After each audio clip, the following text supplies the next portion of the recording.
Hello friends, I am BM. In this video, I will show you how to install ChatGPT in laptop or desktop. Please like this video, subscribe my channel, hit bell icon. Now click on Microsoft Store, open Microsoft Store, type here, search ChatGPT. Okay, now click on ChatGPT. Now click on Get.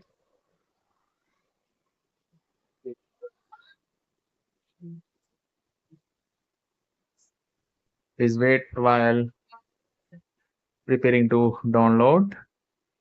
Okay, now installing.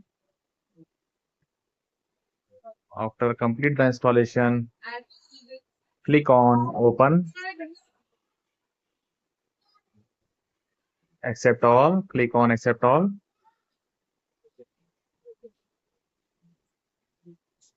Click on Login.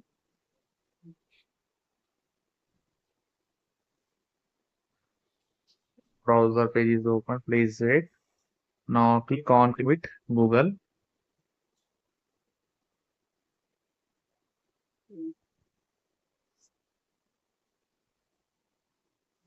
Allow check mark. Now click on Open. See ChatGPT is installed. Okay. Thank you for watching me. See you on next video.